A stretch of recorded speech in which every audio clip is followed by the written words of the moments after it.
So I have been thinking about the SKX011 ever since I got all three of the medium-sized divers. This watch would complete my large dive watch collection. So instead of hunting for one, I decided to just build one using other SKX parts, and yes, of course, an original SKX011 dial. That's the important part. Now, I'm not going to show you the build as it is fairly simple. I just attached the dial of this SKX011 to a 7S36 movement with a black day-date wheel. And I bought some aftermarket mod hands in black finishing, and the case of this watch is from an SKX007, which has a black chapter ring, and I've decided to stick with it since I couldn't find an original orange chapter ring. The black bezel insert is also from an SKX007. It is close to impossible to find an SKX011 bezel insert with a reasonable price, although don't feel too bad if you're looking for one too, since eventually the gold markings on the bezel will fade and leave it looking like this. So the black OEM insert is much more attainable, but if you really want to get that gold tone or gilt tone, maybe just buy a gold marker and try to cover the silver markers with it. Worth a shot. Okay, so the finished product is amazing. I really like the color of this watch. The orange dial is just fantastic. I haven't gotten tired of looking at it, especially with its black finished hands. I put this on an oyster bracelet, and this is from my 007. I just literally swap bracelets sometimes because why not?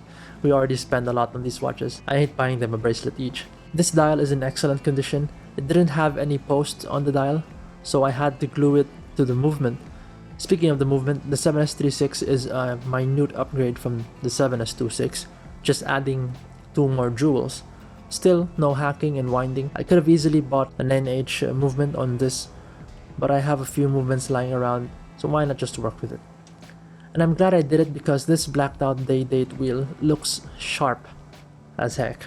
Let me just quickly show you the day-date, and it is in Arabic.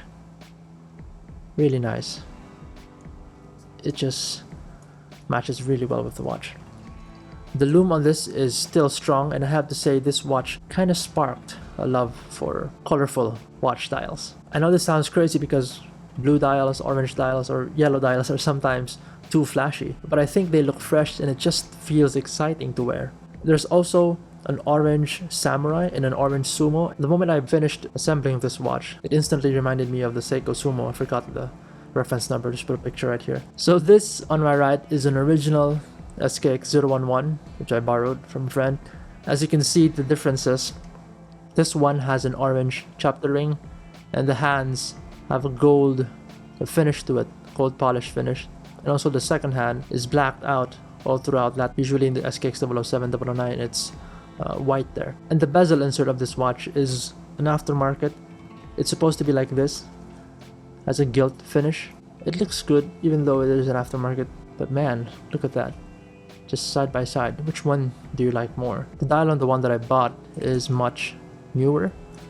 This one is much older, much more faded, doesn't have that deep orange finish. Yeah, so it definitely has more contrast. And that day-date wheel, it's white, this one is blacked out. It really looks sharper, this one, because of the black accents, and I don't know, maybe I'm just biased here. I'm not trying to roast this watch. It is an excellent watch. See with the case back, this one has a 7S26 movement with Japan there. I also have a Japan case back there. Let's try it on the wrist here. So this is the SKX011 that I built, and it looks amazing. Really nice. For comparison, this is the SKX011 with almost all original except the bezel insert. Also a nice looking watch, man. That gilt just works. Although I've seen collectors swap this out. They change it to the black one from the SKX007. That's just a quick comparison on the real thing. Let's wrap up this video. The SKX011 is one of those SKX watches that you think you don't want but you need because of how fun it is to wear and to have in the collection. I also said this in my previous video that the trend for me is wearing an exciting watch. Not really to show off, but to enjoy and see some burst of color from the usual divers or watches that I own. The market price of this watch is at around $300 US, but I hardly doubt you can get it at that price. It usually is higher, so maybe if you can source a dial, just build one. It isn't so bad, and you can make it your own. This applies to any Seiko watch, by the way. The possibilities to spend your money on are endless when you are with Seiko. Thanks for watching. I'll see you soon. Stay safe.